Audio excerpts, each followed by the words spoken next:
Assalamu alaikum wa rahmatullah. We sincerely hope you had a truly wonderful weekend. Wa alaikum assalam wa rahmatullah. And a very warm welcome to you as we enter the blessed month of Rabi'ul Awwal. Rabi'ul Awwal ki Ahmad ki bi Mubarak Ba'ad. For those tuning in who might not be familiar, Assalamu alaikum wa rahmatullah is a greeting wishing peace and Allah's blessings. And Rabi'ul Awwal ki Ahmad ki bi Mubarak Ba'ad is our way of sharing joy for the arrival of Rabi'ul Awwal. Indeed. It's a really special month in the Islamic calendar, often linked with reflection, gratitude, and sort of renewing our spiritual focus. Absolutely. A beautiful time. It invites that introspection, that humility, connecting with the essence of things. It really does. A perfect time for the journey we're starting today, actually. A very auspicious beginning.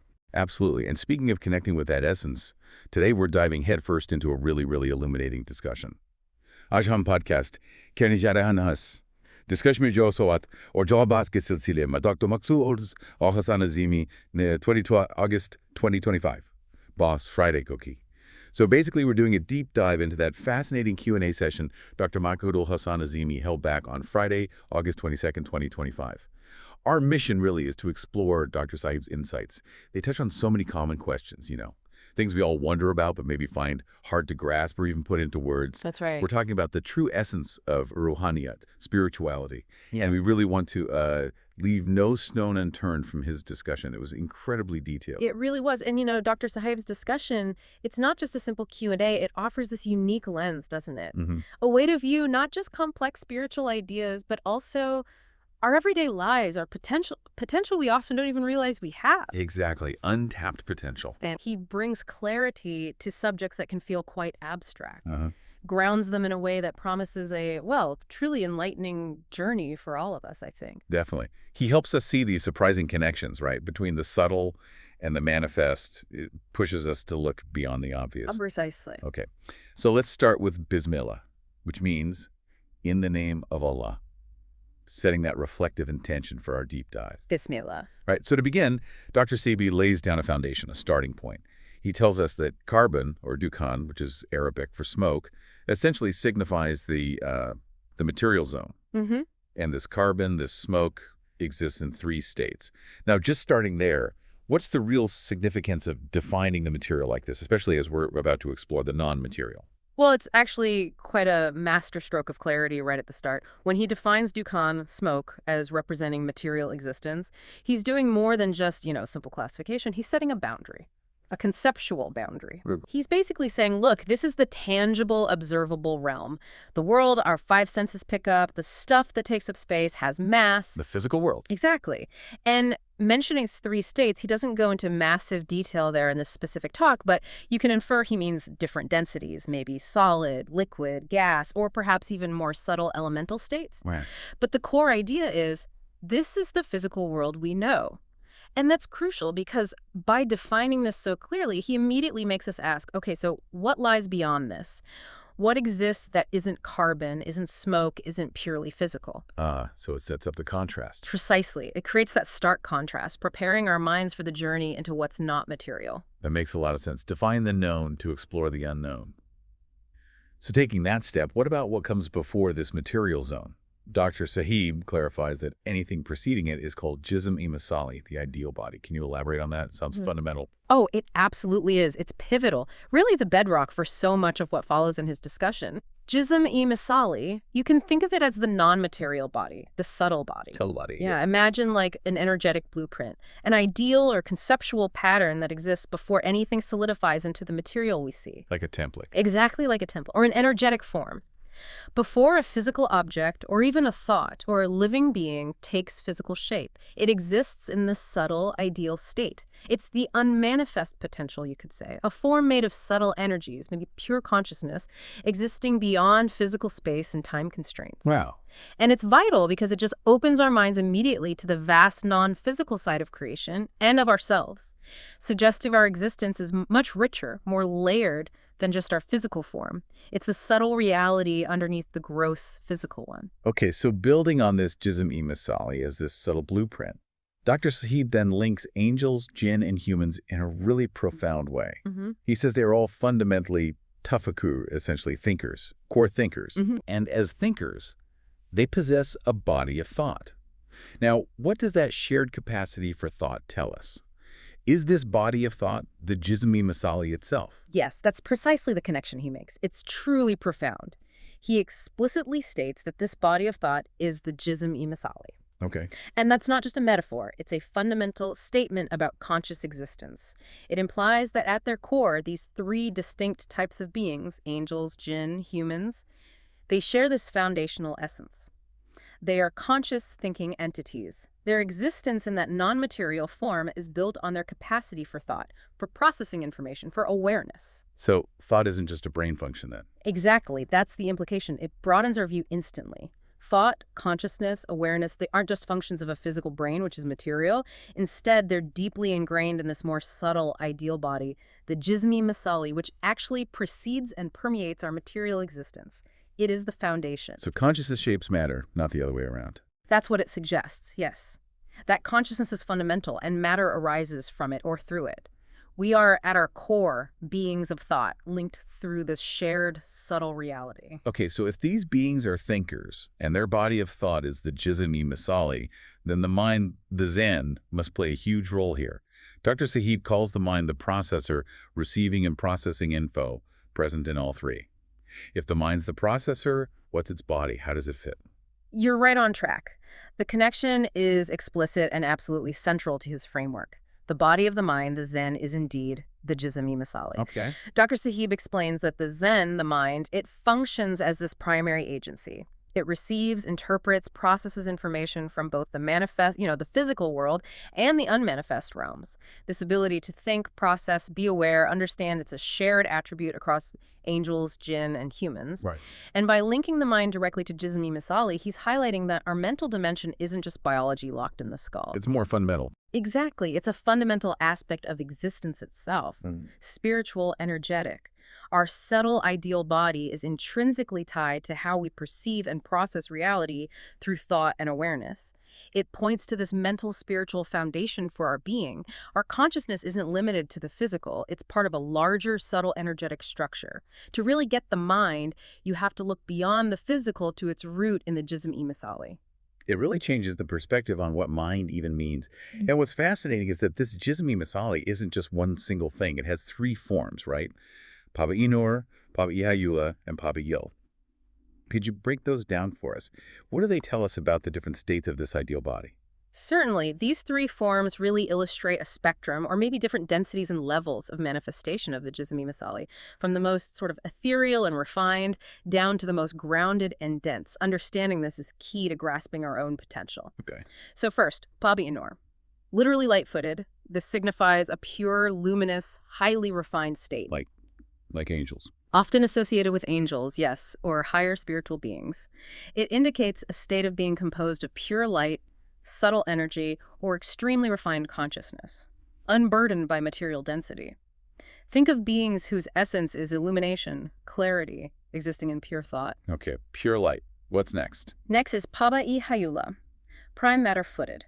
Hayula is a philosophical term for prime matter, that formless, fundamental substance. Right, prime matter. So this state implies a Jism-e-Misali closer to formless potential or subtle matter. It's an intermediate stage, perhaps related to the jinn, often described as created from smokeless fire, or maybe an earlier energetic state before full materialization. It's a subtle body with the potential to take form, interact with potentiality, but not fully solidified.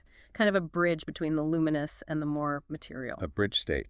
And the third? The third is Paba-i-Gil, or clay-footed. This is where Jism-e-Misali enters the elemental material world, becomes bound by earthly elements. This sounds like us humans. Exactly. This state is most directly relatable to humans. It signifies our deep connection to the physical body, the material realm. It's the densest manifestation of the ideal body, deeply intertwined with the physical form we inhabit. The subtle body wearing the mantle of earthly existence, operating within its constraints. So light-footed, prime matter-footed, clay-footed, a whole spectrum. Precisely. It reveals this hierarchy of consciousness and manifestation, from pure potential to dense embodiment. And the big takeaway is that even in our clay-footed state, we have this inherent connection back to that luminous blueprint. The potential is there to understand, maybe even consciously ascend this spectrum, not just be stuck in physical reality. So our spiritual journey is about refining this Jism-e-Misali, Moving towards the light. In essence, yes, refining our subtle body, moving towards that Paba Inor state through awareness, through spiritual practice. That's the potential it points towards. You know, understanding Jism-e-Misali really does open up possibilities. It reminds me of that fascinating question Dr. Sahib tackled about traveling, like to the moon. Yeah. Someone asked if jinn go to the moon. Apparently, Dr. Sahib's spiritual guide, his Murshid Kareem, had mentioned it. And then, could humans also go if they were aware of their Jism-e-Misali? Mm-hmm. His answer immediately says something pretty crucial about our own awareness level, doesn't it? It absolutely does. And it's both humbling and incredibly empowering at the same time. Mm. Dr. Sahib confirms, yes, angels and jinn are more aware of their Jism-e-Misali than humans are. More aware. That's the key. That's the critical difference. It directly implies that awareness and, well, mastery of this subtle body is the key to going beyond what we see as physical limits. For us humans, our limited awareness means we rely on material things, rockets, tech, complex physics to get to the moon. We're bound by material laws because we're largely unconscious of our own subtle bodies. Right. We need the hardware. Exactly. Angels and jinn, though, they have this inherent developed understanding and control over their subtle bodies. It lets them travel distances, perceive different dimensions, operate in ways that seem miraculous to us, seemingly without effort. It's just a powerful illustration of that untapped potential within humanity. Potential veiled by our lack of self-awareness about our true multidimensional nature. It really urges us to look inward for capacities we usually seek outside. But if that potential is there, why are humans so much less aware? Dr. Sahib says humanity is far from nature, comparing us to animals who live, in accordance with it. Then he says, we are caught and entangled in our instincts. Jiblat. What exactly is this jiblat, and how has it gripped us so powerfully, pushing us away from our true nature? Jiblat, it refers to our primal urges, our base instincts, those deeply ingrained, often unconscious habits and drives. Like survival instincts. Survival instincts, yes, but also things like hunger, thirst, fear, anger, the desire for comfort, procreation. The fundamental drives dictating behavior without conscious thought. Dr. Sahib explains these instincts have got such a powerful grip on our very being, affecting our organs, nerves, senses, and mind, that they effectively blind us to deeper spiritual realities. Wow, a grip on everything. It's a strong word, yes. Animals operate purely on these instincts, and so they are in harmony with their specific limited aspect of nature. But humans, with our higher consciousness, our spiritual potential, we've allowed these primal urges to dominate our intellectual and spiritual faculties. This entanglement creates a huge distance from our true, natural, spiritual connection. Our awareness gets totally consumed by the demands and desires of these lower instincts. So our potential just lies dormant. Dormant and forgotten, exactly. Because the Jism-e-Misali connection gets overshadowed. Think of it like trying to focus on something important, but your phone keeps buzzing. That primal urge for immediate stimulus pulls your attention. That constant pull, that automatic response, is the jiblat he's talking about, pulling us away from deeper thought, higher awareness. That's a very relatable analogy today. That constant pull. Dr. Sahib uses an even stronger term, asfal as-safilin, from the Quran, applied to humanity, meaning below the lowest of the low. That's quite stark, isn't it? Oh. What's that imply about our state caught in giblet? It is stark and deeply sobering. Asfal as-safilin describes a state of spiritual degradation. It's the consequence of letting instincts and worldly desires completely rule our higher faculties, intellectual, spiritual. It's not just about being physically low, like poor or socially disadvantaged. It's a deep spiritual, existential low point, where humanity, despite having this immense divine potential, falls below even a basic understanding of its purpose, its connection to the divine. So it's a spiritual state, not just material. Absolutely. When we're caught in jiblat, consumed by base desires, superficial worries, endless distractions, we're living divorced from our true noble essence as beings designed with Jism-e-Misali. This state acts as a powerful warning, really, setting up the need for an upward journey. A spiritual ascent to reclaim our true station, realize our potential. It's a call to move from spiritual oblivion to conscious elevation. Okay, so if we're in this challenging state, as as-safilin, what's the path out? Dr. Sahib says journeying upwards makes us acquainted and aware of these realities, and the critical first step he stresses is kudagahi self-awareness. Why is that so vital? Why is it the foundation? Kudagahi self-awareness, it's absolutely the prerequisite, the first non-negotiable step for any real spiritual growth, any upward journey. I mean, think about it. You can't navigate or improve something if you're not even aware of it, right? Yeah. It's about recognizing our true identity, separating ourselves from that overwhelming grip of instincts, shedding the false self-perceptions we collect over time. When we start developing Kudagahi, we begin to see we're more than just the physical body, the emotions, the base desires. Seeing beyond the surface. Exactly. And that awareness then lets us connect with those subtle spiritual dimensions we talked about, the Jism-e-Misali. Helps us understand our true nature, our purpose. Without Kudagahi, the journey can't even start. It's like trying to find your way in a pitch black room without first switching on the light. It's the awakening that shows the path. Turning on the light within. But this idea of self-awareness takes a surprising turn, almost paradoxical. Dr. Sahib, referencing his Murshid Karim, says everything you've understood about yourself is fiction. He uses the example of our name it's given to us. It's not inherently us. If our name isn't truly ours, what is? This leads to realizing, I am nobody. What's the point of this negation, this niffy? It's not about feeling worthless, is it? No, not at all. That realization, I am nobody, isn't about self-pity or nihilism. It's a profoundly liberating act of negating the false self. Okay, the false self. Yes. It's a deliberate stripping away of all those artificial layers of identity and attachment we build up.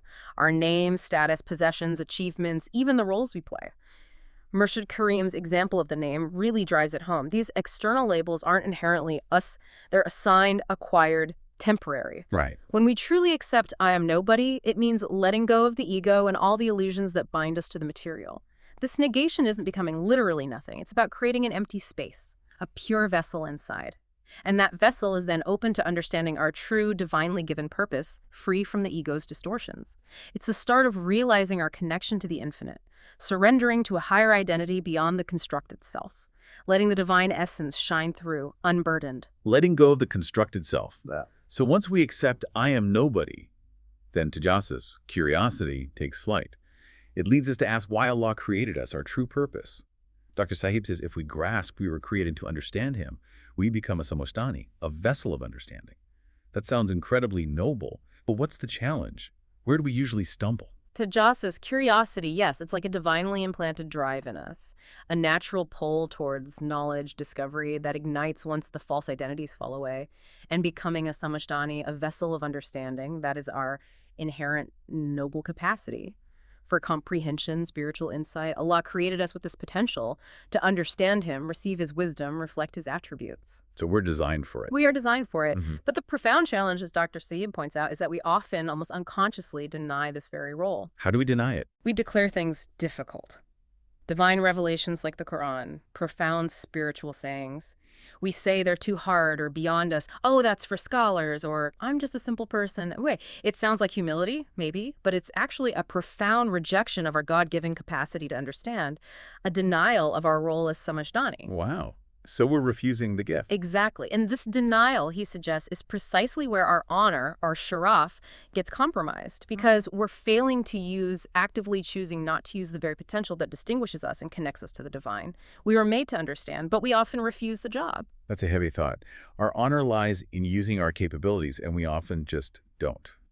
Dr. Sahib reminds us angels prostrated to Adam when he demonstrated his unique abilities, not just because he existed. What are these capabilities, really, and what does using them mean beyond just everyday skills? Well, these capabilities, as Dr. Sahib explains them, they're far more than just physical skills or mental smarts. They are profound reflections of divine attributes, sifat aliyah. Reflections of God's attributes. Yes. When Allah created Adam, he gave him that unique ability to know the names, the deeper realities, essences, functions, things even angels didn't grasp. It wasn't just memorizing labels, it was a deep, intuitive understanding of creation. That demonstration of unique, divinely given cognitive and spiritual capacity is why the angels prostrated. Wow. Oh. So using these capabilities isn't just about, say, excelling at work or solving a math problem. It's about gaining irfan gnosis, direct experiential awareness of God's attributes manifesting within us and in the universe. It's a powerful spiritual act. Self-discovery that leads to discovering the divine within and around. It's worship through fully engaging and developing our highest potential. Recognizing every capacity we have mirrors a divine quality.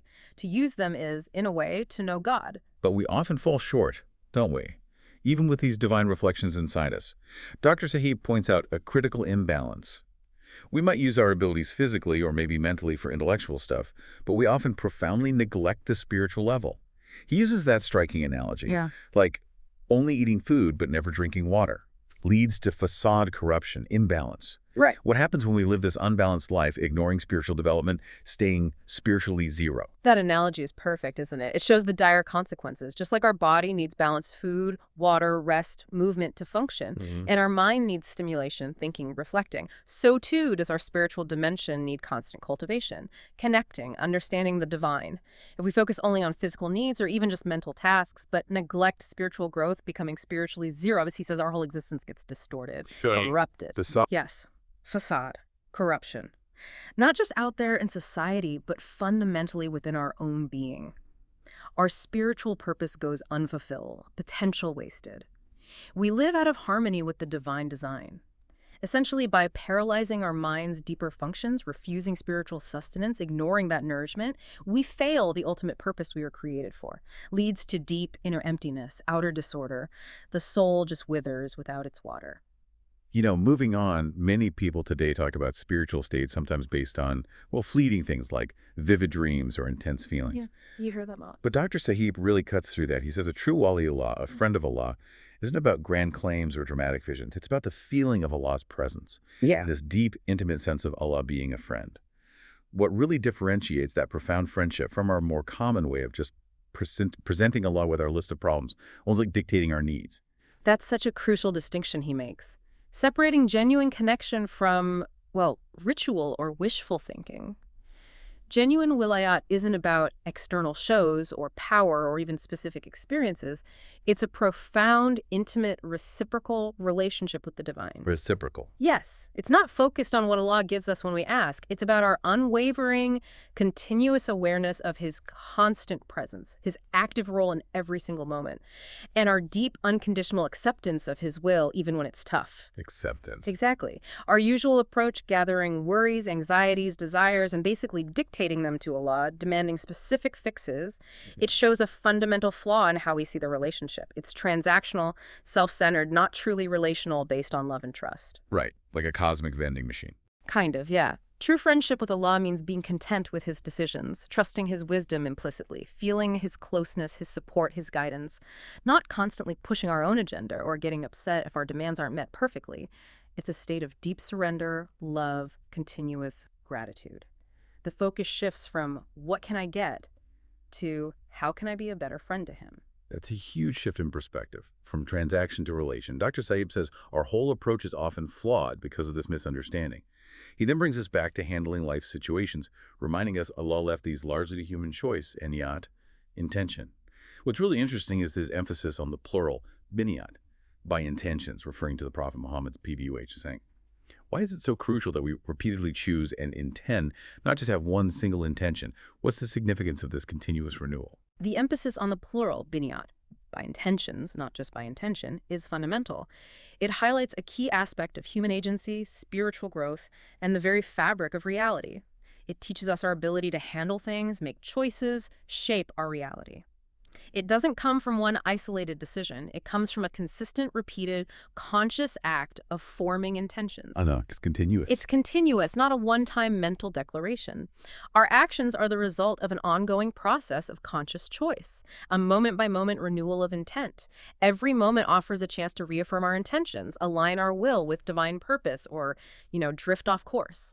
If you intend to be patient today, that intention isn't set for life.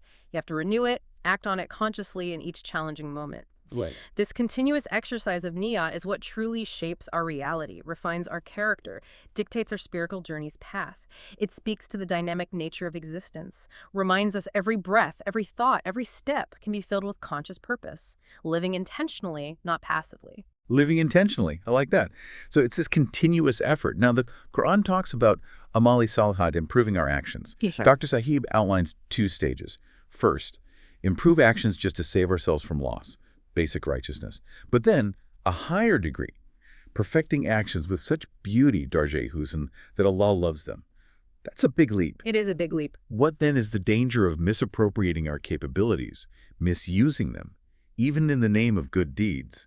especially when aiming for that Darje Husn. This progression from Amal Salihat to Darjat Yusin is vital for understanding true spiritual excellence. First, yes, righteous deeds, Amal Salihat, just to avoid spiritual loss, fulfill obligations, follow commands. That's the foundation. But the higher degree, Darjat Yusin, involves perfecting actions with profound beauty, sincerity, love for Allah, seeking His pleasure above all. So they're not just good, but beautiful in His sight. This demands purified intention, elevated execution. The grave danger, and this is a critical warning from Dr. Sahib, is misappropriation. Misusing our capabilities even while doing seemingly good deeds. His example is striking. Giving charity looks virtuous, right? But if you do it not from pure compassion or love for Allah, but to shame the receiver, or to constantly remind them of your great favor, or just to show off your generosity for worldly praise, then the act is fundamentally corrupted. The intention ruins it. Completely. Yeah. That's a gross misuse of a virtuous act. Such actions not only lack true spiritual merit, they definitely don't reach Darjat Yusin, but they corrupt the act itself and, crucially, corrupt the heart of the person doing it. They can lead to negative consequences for the individual, block spiritual growth, because the purity of intention is totally lost. It highlights that how we do things and why is as important, maybe more important, than the act itself. The outside might look good, but the inside can be poisonous. Turns a blessing into a burden, a real act of facade within the self. Dr. Sahib always offers such clear distinctions, grounding deep ideas in practical things. He tackles a very practical question next. What's the difference between air and gas? Seems simple, maybe, but his answer brings real clarity. What's the distinction he makes? He provides a very clear, precise scientific distinction here, which also illustrates a broader principle about composition. He clarifies, air is fundamentally a mixture of various gases. A mixture. Right. Our atmosphere, air, is about 70% nitrogen, 1% oxygen, plus hydrogen, helium, CO2, other trace gases all mixed together. It's a composite, a blend. In contrast, a gas in its pure form can be either a pure element like hydrogen or oxygen standing alone, or it can be a compound like carbon dioxide, CO2, which is a compound of carbon and oxygen. He even notes carbon itself is solid, but combined with oxygen, it forms a gas. Element or compound versus mixture. Exactly. It's crucial for basic science, showing how he meticulously breaks concepts down. But beyond just the science, he implicitly uses this to teach about composition versus fundamentals. Just like air is a mixture, our perception of reality, even our own being, can seem like a complex mix of fundamental spiritual and material parts. Understanding this difference helps us discern the essential from the composite in our spiritual journey, like a scientist separating a mixture to find its core elements. It's about clarity, understanding what's fundamental versus what's just a combination. That's a neat way to frame it, applying scientific thinking to deeper questions. Next, two more linked concepts. Abad and Taghayur. Abad is plural for bod, meaning distance, direction, dimension, and Taghayur means change. Dr. Sahib uses the example of a seed growing into a plant undergoing Taghayur, change, and expanding in 6 directions. What are these 6 dimensions? And how do they relate to physical and mental change? Abad is dimensions, yes, and Taghayur is any shift or movement within them. Conventional science usually talks 2 or 3 spatial dimensions, length, width, height. Right, X, Y, Z. Exactly. But Dr. Sahib, coming from a more holistic, spiritual view, expands this to 6 dimensions. Forward, back, left, right, and up, down. Any movement, shift, growth, or decay within these 6 is Taghayur, change. The seed-to-plant analogy illustrates this physically. The plant grows up, 1 dimension, roots go down another, branches and leaves spread out in the other 4 directions. It's a continuous Taghayur across these 6 abad. Okay, the 6 physical directions. But here's where it gets profound, connecting back to us. He extends this to the mental and spiritual realms. Just as there are physical dimensions, there are mental dimensions. Mental dimensions. Yes, the mind's direction towards growth or decline, enlightenment or ignorance, deeper understanding or superficiality that constitutes its own set of abad. A shift in that mental direction, a change in perspective, overcoming a mental block, learning something new that's also Taghayur in our mental dimensions. So our minds move in dimensions too. In a way, yes, and he even brings in that incredible insight from Kalandar Baba Aliya, R.A. There are no directions. All directions are hypothetical. Wow, hypothetical directions. It adds such a layer of spiritual depth. Suggests our perceived directions, physical or mental, are often just constructs of our limited perception. Hints at a reality beyond fixed points and boundaries. Maybe true spiritual mastery means transcending these perceived directions to grasp a more unified reality. That is mind-bending. directions being hypothetical. This leads right into that powerful Quranic concept. Allah as the Lord of the two Easts and the two Wests, Rabbul Mashriqeen wa Rabbul Maghribeen. Dr. Saib explains one East-West is the obvious physical sunrise-sunset, but what's the other, more subtle East-West? What does this tell us about Allah's dominion over our minds, our understanding? It's a profound concept, beautifully clarified by Dr. Sahi. He explains the two meanings. One is the outer physical east and west sunrise, sunset, Earth's rotation, the observable universe, the cycles of nature. That covers the vast physical cosmos. Okay, the outer world. But the other east and west, the subtle, inwardly relevant one, refers to the horizon of our mind, our consciousness. The mind's horizon. Exactly. Just as the sun physically rises in the east, bringing light, information, insight, spiritual understanding rises or dawns within our internal world, our consciousness. That's our internal east, where new ideas emerge, understanding blossoms. Similarly, thoughts or concepts set or fade from our immediate awareness, like an internal west, the realm of forgetting, mental quiet, or where ideas recede into the subconscious. So Allah governs both. Precisely.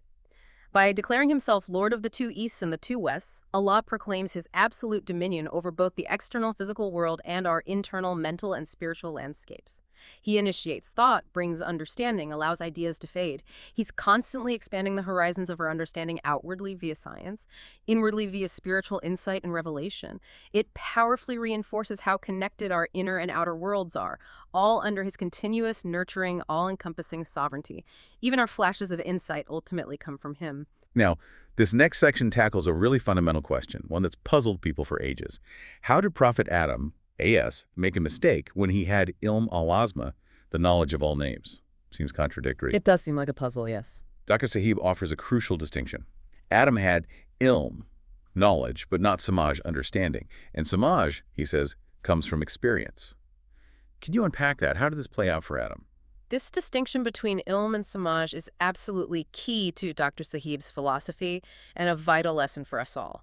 Ilm, knowledge, here means information. The raw data, the facts, the names of things, their properties, functions. Adam had this divinely given knowledge. He knew what things were. So he had the data. He had the data. But samaj, understanding, is deeper wisdom from experience. It's the ability to apply logic, discern consequences, make wise choices, truly grasp the why and how based on that info. It's like knowing the theory of swimming versus actually being able to swim in choppy water. Okay, theory versus practice. Kind of. Adam was explicitly warned by Allah, don't approach this tree, which Dr. Saib interprets deeply as, don't distance yourself from me, and beware of Shaitan, your open enemy. This warning, plus Adam's inherent design with both positive and negative potential, meant he needed vigilance against his own negativity.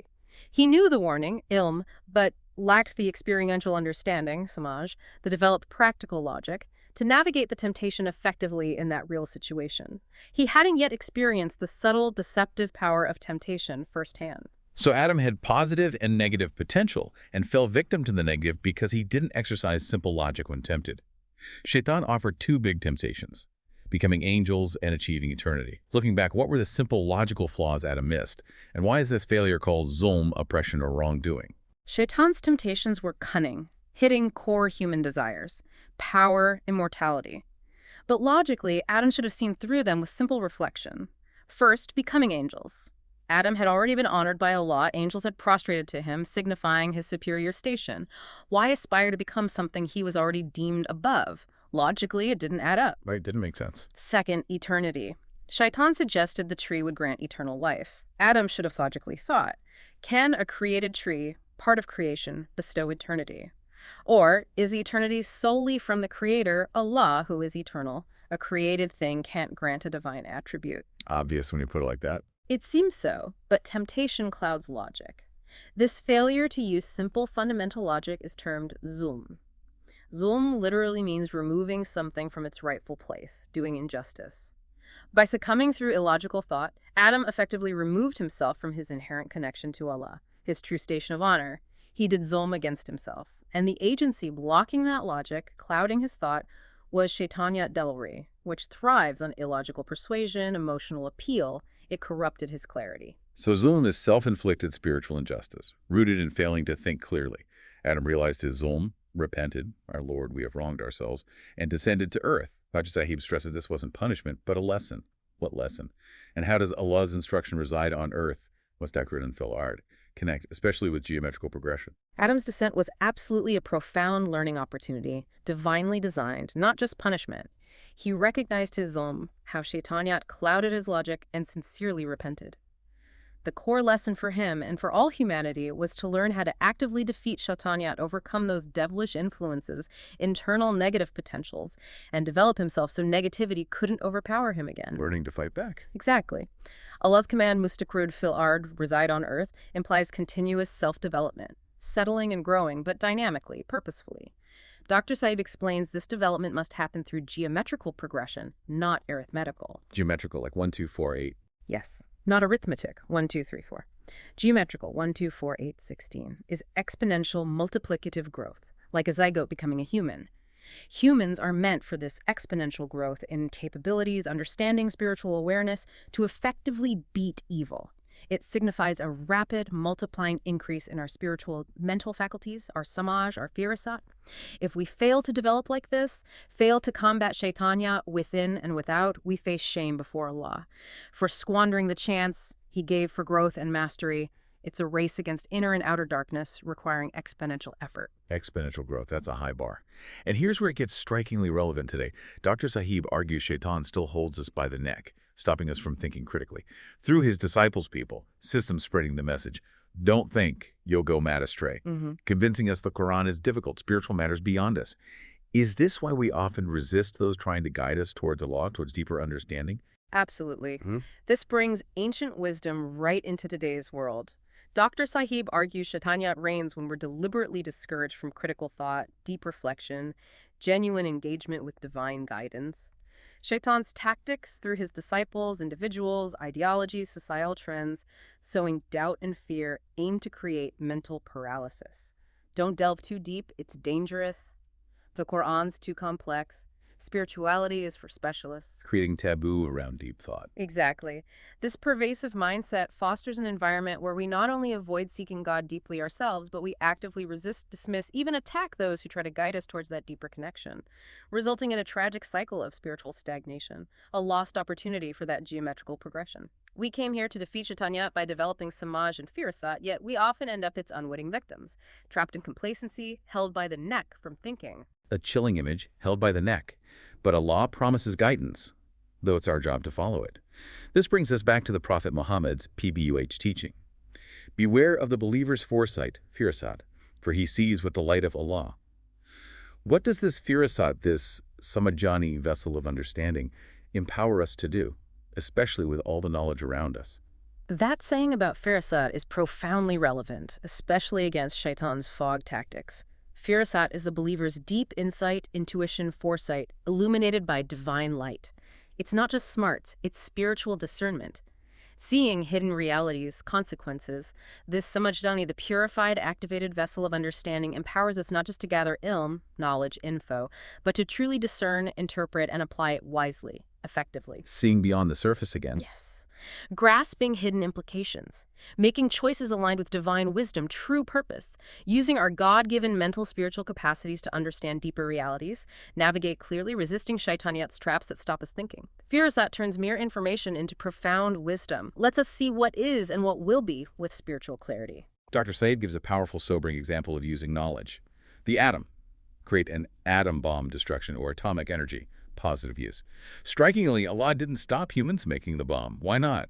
What does this non-intervention tell us about Allah's vastness, his view on free will, his expectations? That example brilliantly shows free will and divine patience, highlights Allah's wisdom and our huge responsibility. Dr. Sahib emphasizes Allah's greatness means he grants us freedom to choose, even destructively. When humans made and used the bomb, Allah didn't stop them. Why? Because he allows us to face the consequences, experience the impact. Learning the hard way. Learning the hard way, yes. The horror of Hiroshima and Nagasaki in '45 was a horrific but potent experiential lesson, Samaj. The sheer terror and suffering has, for nearly 80 years, deterred further use, despite the weapons existing. It tells us Allah expects us to learn from experience, develop samaj through consequences. It's a profound lesson in divine patience, human accountability. Our capabilities are gifts and tests. How we use them, build or burn, determines our fate, our spiritual evolution, our understanding of divine justice and mercy. He gives the tools, we decide. Okay, let's clarify some key terms often mixed up today. Dr. Sahib distinguishes malumat, information, from ilm, knowledge. Malumat is a segment. Ilm, the whole body, like physics is a body of knowledge. Based on this, what is science? How does it fit? This hierarchy is essential for navigating our info world. Ilm, knowledge, is presented as holistic, infinite, unified. Qalandar Baba Olia, R.A., called Ilm an entity that inquires into infinity. It's a vast ocean of reality, understanding. The ocean. Yes. Malumat, information, are the segments, the pieces, the scattered data points within that ocean. Physics or chemistry aren't random facts. They are bodies of knowledge, distinct branches of ilm with structure. Okay, so where does science fit? Science, by this definition, is the ordering and arrangement of ilm. Systematically structuring, classifying, organizing, finding relationships within ilm to create a coherent framework. Without this systemization, the methods, theories, empirical processes of science, it remains just raw knowledge, unorganized ilm. Once ordered, structured, it becomes science. So science organizes knowledge. Exactly. It's the method we apply to understand and categorize parts of the infinite ilm, making it accessible, applicable, the structure we build to navigate the ocean. That's very clear. So inventions, tools, weapons are using mental ability within resources. But then he defines ruhaniyat, spirituality, strikingly differently, working without resources. Citing Prophet Isa, AS, healing, raising the dead, making birds fly without medicine, surgery, physical means. If ilm ordered is science and ruhaniyat works without resources, what's spiritual science? Sounds almost paradoxical. This distinction is truly illuminating for understanding spiritual power. Inventions, ijadat, use human intellect to manipulate existing material resources, taking stuff, shaping it into tools, tech, working within physical laws. Spiritual feats, ruhaniyat, are fundamentally different. The capacity to achieve results without conventional material resources. Prophet Isa's AS miracles are prime examples. Healing without medicine, raising the dead without intervention, breathing life into clay birds. Demonstrations of power beyond physical means, transcending material limits. Okay. So what's spiritual science? Spiritual science, as Khwaja Maqsood Azeemi described Qalandar Baba Alia's work, is the systematization and organization of this spiritual knowledge. Organizing the unorganizable. Kind of. Taking intuitive, often unwritten, heart-to-heart spiritual insights, ilmi saina, knowledge from the chest, and structuring them into a coherent, understandable, accessible discipline. Just like physical sciences organize their fields, spiritual science seeks to identify principles, practices, methods of ruhaniyat, making them clearer, more systematic for learners, bringing method and clarity to the seemingly formless, resource-independent workings of the spirit. Showing ruhaniyat, too, has its own logic, its own order, often hidden from conventional view. Bringing structure to the subtle. Fascinating. But Dr. Sahib warns, just knowing who, what, where, when gives malumat information, but doesn't necessarily add to samash understanding. It's general knowledge, makes our minds seem bigger, but often causes anxiety. He notes, we face a blast of information today. Constant news, accidents, fires, floods. What's the real, maybe insidious impact of this info overload? How does true ilm protect us? This is such a relevant critique today. Information is everywhere, wisdom feels scarce. Dr. Sahib explains knowing who, what, where, when is malumat, general info. Doesn't deepen samaj, it might make us feel informed, minds bigger, but this constant barrage accidents, crises, actually overloads our nervous system, our mental faculties. It feels overwhelming. Exactly. This blast of information, he suggests, often subtly fueled by shaitanya forces of distraction, negativity, it deliberately diverts us from engaging our minds in critical thinking, deep reflection, seeking real solutions, the real impact. Pervasive anxiety, helplessness, feeling constantly overwhelmed. We know countless problems but lack the ilm, the organized knowledge, the samaj to address them effectively. See root causes, potential solutions. So we're informed but paralyzed. Precisely. True ilm, though, focuses on asking what, why, how, pushes us deeper. Analyze, seek principles, find solutions. It gives the awareness, the wisdom to navigate challenges, not just be swamped by them. It's knowing there's a flood versus understanding hydrology and how to build dams. Information paralyzes, knowledge empowers. Dr. Sahib then turns to another modern thing, motivational speakers everywhere. He uses that direct analogy. They're selling their churan, like snake oil. People consume it, but their stomachs get worse. That's a strong critique. What deeper truth is he hinting at about our search for quick fixes? That analogy is sharp, isn't it? A critique of the superficiality, the ineffectiveness often found in our modern quest for quick personal growth fixes. Churan, that traditional cure-all, promises instant relief without fixing the root problem. He implies many motivational speakers offer simplistic, feel-good answers. Platitudes, temporary emotional highs, they fail to address fundamental underlying issues. Like putting a Band-Aid on a deep wound. Exactly. People might eat this churn eagerly, wanting immediate relief, inspiration, purpose. But long-term, their stomachs get worse, their core problems remain, anxieties deepen, maybe they get more confused, disillusioned. He's hinting that real, lasting transformation needs deep, sustained introspection, critical thinking, consistent effort, often uncomfortable self-awareness, kurakihi. Not relying on external, easy answers that just mask deeper issues or give a temporary sugar rush. It bypasses true samaj, leading to spiritual indigestion, not nourishment. Spiritual indigestion. Ouch, that's a powerful image, exposing the shallow nature of much self-help. And here, Dr. Sahib delivers what I think is one of the most eye-opening points.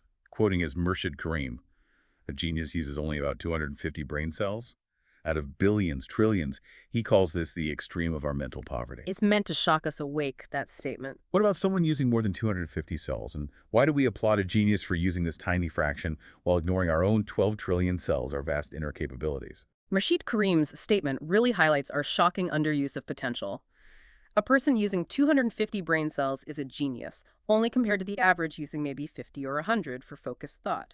Someone using more than 250 consistently engaging mind and intuition deeply, tapping latent capacities, is then called a spiritual person.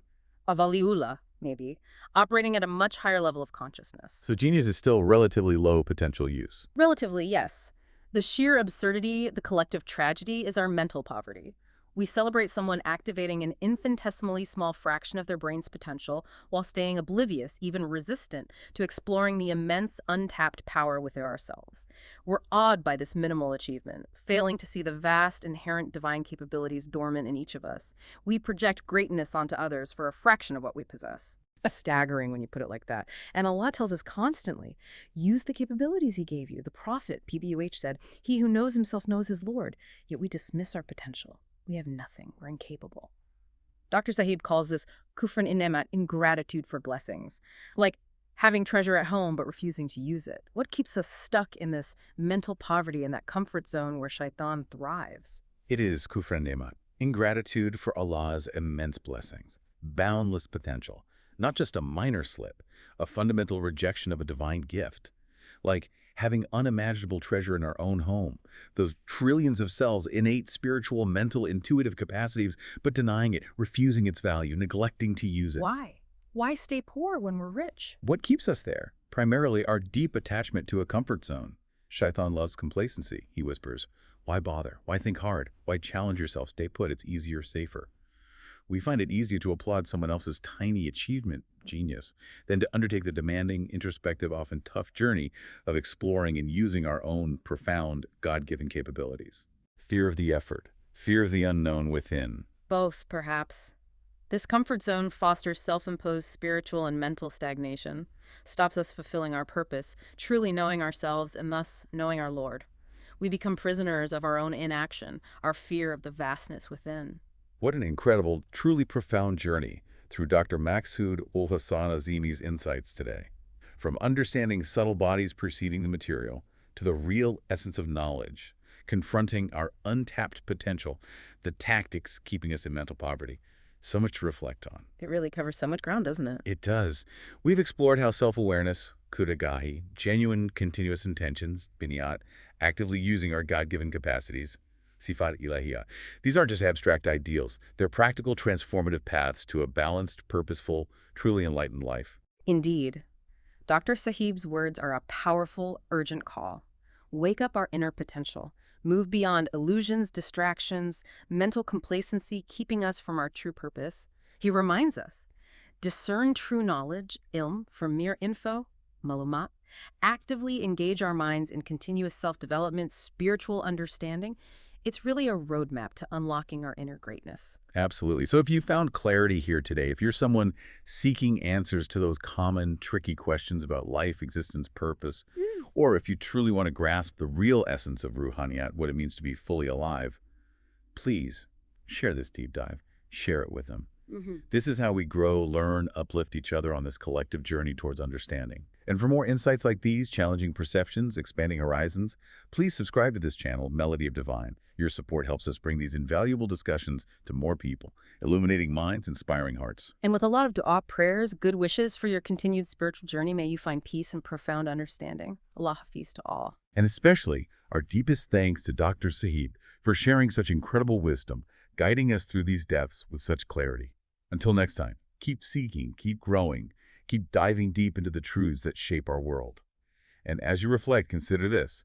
If our true greatness, our sharaf, lies in those hidden, underused capabilities, what one small, deliberate step can you take this week to actively break out of your mental comfort zone, challenge a limiting belief, and unlock just a tiny fraction of the divine potential waiting within you?